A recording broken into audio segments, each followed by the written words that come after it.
de la libertad de los hijos de Dios. Es una gran verdad, por más que a primera vista parezca una paradoja, que entre todos los que sirvan a Dios, los que gozan de más excelsa libertad y aún los únicos realmente libres son aquellos que se dejan guiar en todo por el Espíritu de Dios, por lo cual les llama San Pablo con toda razón hijos de Dios. Aquellos, dice, que se rigen por el Espíritu de Dios, esos son hijos de Dios. Los mundanos que viven entregados a sus placeres, sin mortificarse en nada, parecen libres, pero no lo son. Pronto se vuelven esclavos de sus pasiones, que les tiranizan con espantosa violencia. Y es esto tanta verdad que los mismos mundanos se ven forzados a confesarla.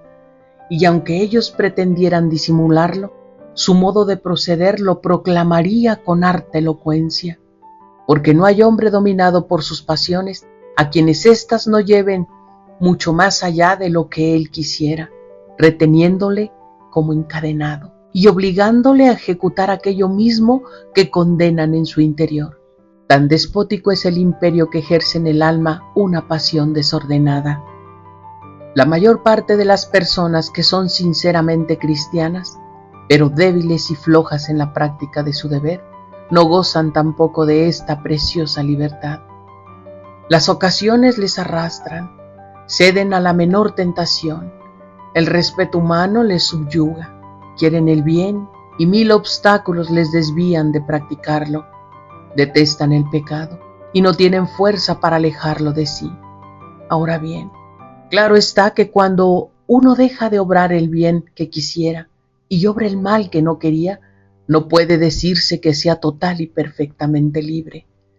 Tampoco gozan de esta libertad propia de los verdaderos hijos de Dios, aquellas personas devotas que se guían por su propio espíritu.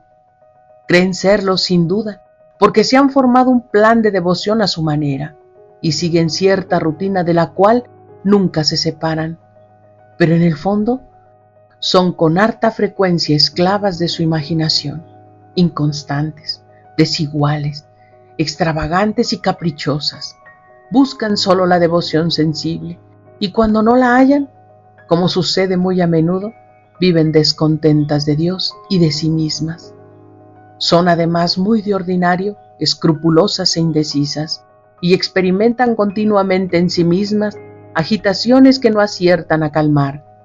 El amor propio las domina y no son menos esclavas de él que los mundanos lo son de sus pasiones.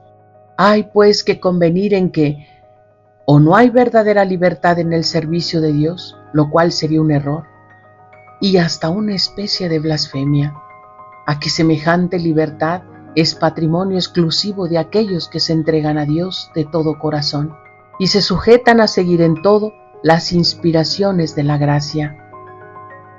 Pero se dirá, ¿cómo puede ser uno libre y estar sujeto en todo al Espíritu de Dios? ¿No son estas dos ideas contrarias?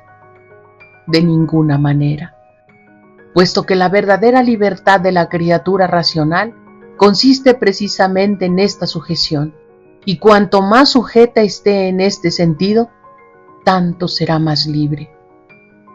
Para comprender bien esta verdad, debemos notar principalmente que la libertad es la principal perfección del hombre y que es tanto más excelente en él cuando en el uso que de ella hace mejor se conforma a la razón y a los designios de Dios, porque una libertad que no tuviera regla sería viciosa y declinaría en libertinaje. Además, la esencia de la libertad no consiste precisamente en poder obrar el mal. Este poder es un defecto inherente a la criatura, que es esencialmente falible y limitada. Más aún, este poder es tan accidental a la libertad que Dios, infinitamente libre, se halla en la imposibilidad absoluta de obrar el mal. Sí, pues la esencia de la libertad consistiera en la facultad de escoger el bien o el mal, se seguiría que el hombre sería más perfectamente libre que el mismo Dios. El hombre tiene ese tristísimo poder de obrar el mal, y esto es en él una imperfección radical que puede conducirle a su perdición eterna. ¿Qué deberá hacer, pues, para corregir esta imperfección de su libertad y acercarse cuanto le sea posible a la libertad de Dios? No le queda más recurso que rogar al Señor, escuchar la voz de la gracia cuando le hable al corazón, seguir sus inspiraciones y abandonarse enteramente a ella. Por este medio, querrá él lo que Dios quiere, hará lo que Dios le inspire, poniéndose así a cubierto de cualquier abuso de su libertad y elevándose en cuanto es dable a la humana criatura, a la perfección de la libertad divina y transformado, por decirlo así, la libertad de Dios en la suya. Porque en tal caso no obrará ya por su propia voluntad, sino más bien siguiendo el impulso de la voluntad de Dios.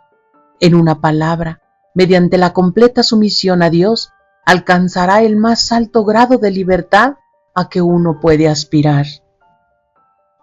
Mas esta sujeción no deja de ser sumamente difícil a causa de nuestra inclinación al mal, de nuestros malos hábitos y de cierto espíritu de independencia y de orgullo, que fue el origen de la caída de los ángeles y de nuestros primeros padres.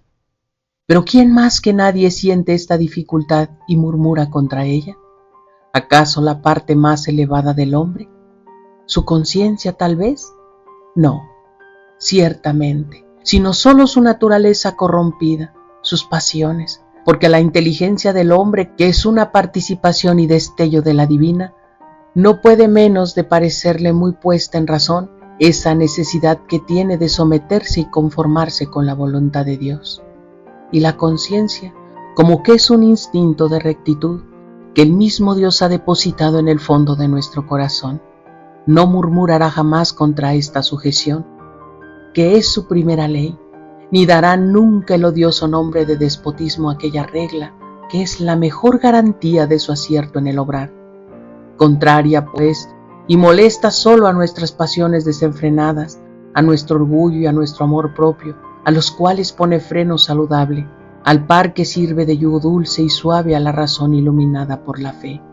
A más de que cesará de parecer insoportable esta sujeción cuando las pasiones hayan sido domeñadas, vencido el amor propio y el orgullo humillado, cuando nuestras depravadas inclinaciones se hayan trocado en buenas, mediante los saludables hábitos adquiridos, e impriman a nuestra voluntad cierta tendencia al bien, porque entonces la voz de la gracia será más poderosa que la de la naturaleza. Para conseguir tan felices resultados, requiérense de nuestra parte generosos esfuerzos, a fin de adquirir el dominio de nosotros mismos, con el auxilio de la divina gracia, hasta llegar a ser dueños absolutos de nuestros sentidos, de nuestra imaginación y aún de los primeros movimientos desarreglados que se levantan en nosotros a pesar nuestro. Entonces, y solo entonces es cuando se siente el hombre independiente de todo lo que no es Dios y goza deliciosamente de la libertad de los hijos de Dios. Compadécese de los miserables esclavos del mundo y se siente feliz por haber roto sus cadenas. Tranquilo desde la orilla, ve a los mundanos arrastrados por el ímpetu de las olas de este mar de iniquidades, agitados por mil vientos contrarios y siempre a punto de ser hundidos en el abismo por la furia de la tempestad, mientras él goza de profunda calma. Señor de sí y dueño de sus acciones, que ejecuta cuanto le place y como mejor le place. Ni la ambición, ni la avaricia, ni la voluptuosidad ejercen ya imperio sobre él. Ningún respeto humano le arrenda. Los juicios de los hombres, sus desprecios, sus críticas y sus burlas son ya despreciables a sus ojos y no tienen fuerza alguna para desviarle del camino recto que se ha trazado. Las adversidades, los sufrimientos, las humillaciones y las cruces más pesadas nada tienen para él de espantable ni terrible. En una palabra, se ha elevado muy por encima del mundo y de sus depravadas concupiscencias. Si esto no es ser libre de verdad, no sé ciertamente quién podrá serlo. Y no solo se ve con esto libre el hombre de toda sujeción y esclavitud ajena, sino también de la suya propia, porque con el señorío que ha adquirido sobre sí mismo, no depende ya de las fluctuaciones de su imaginación, ni de la inconsistencia de su voluntad. Es firme e inquebrantable en sus resoluciones, fijo en sus ideas, decidido en sus principios, metódico en todos sus actos. El Espíritu de Dios, cuyos movimientos siguen en todo fielmente, comunica su inmutabilidad a la criatura, de por sí tan variable y tornadiza, y aun en medio de los más terribles combates interiores, su voluntad permanece firme y estable como una roca. Es preciso experimentarlo para poder juzgar con ello con conocimiento de causa. Pero las personas que verdaderamente son de Dios, aun aquellas que todavía se hallan en los comienzos, se admiran no poco de la diferencia que existe entre lo que son y lo que antes fueron. Hay exactamente la misma diferencia que la que media entre el mar cuando está en calma, tranquilo y en cierto modo dueño del movimiento de sus aguas, y el mar turbulento y agitado de todos los vientos. ¿Qué libertad mayor puede darse que esta posesión de sí mismo, que es imperio sobre todos los movimientos del alma, a la cual apenas se le escapa algún acto del todo indeliberado, y aún entonces, por muy cortos instantes, podrá extenderse aún más la libertad de los hijos de Dios? Sí, porque los tales son libres aún con respecto al mismo Dios. Quiero decir que cualquiera que sea la conducta de Dios para con ellos, ora les prueba con adversidades, ora les regala con sus divinas consolaciones, ya les haga sentir su presencia, ya se aleje de ellos aparentemente, el fondo de su alma permanece siempre inalterable. Viven elevados por encima de todas las vicisitudes de la vida espiritual. La superficie de su interior podrá verse momentáneamente agitada, pero el fondo goza de la mayor paz. Su libertad con respecto a Dios consiste en que deseando ello todo lo que Dios quiere, sin inclinarse a un lado ni a otro, y sin atender en nada a sus propios intereses, se abraza por adelantado con todo lo que pueda acontecerles, confundiendo su elección, por así decirlo, con la de Dios, y aceptando libremente todo lo que les viene de parte de su divina majestad, por manera que pueden decir con toda libertad, cualquiera sea el estado en que se hallen, que no están allí contra su gusto, que están contentos en todo y que tienen todo lo que desean.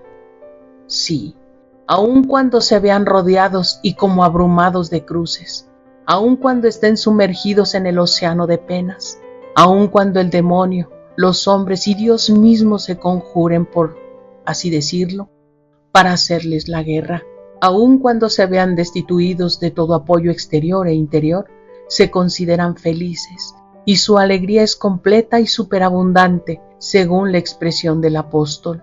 Hasta tal punto se hallan contentos con su suerte, que no la cambiarían con otra alguna, ni se permitirían dar un solo paso por librarse de ella. Tal es, y aún más excelsa, la libertad de los hijos de Dios. Nada en el mundo puede sucederles contra su voluntad. No desean nada, ni temen ni echan de menos nada. Nada les turba, nada les afecta. Comparad esta situación, no digo ya con la de los mundanos en medio de sus vanas alegrías y positivos disgustos, de sus temores y esperanzas, sino aún con la de los devotos vulgares, a quienes el amor propio no deja gozar jamás de verdadera paz. Y os veréis forzado a confesar que no hay sacrificio, por grande que fuere, que no debiera aceptarse de buena gana a trueque de alcanzar un estado tan eminente y perfecto.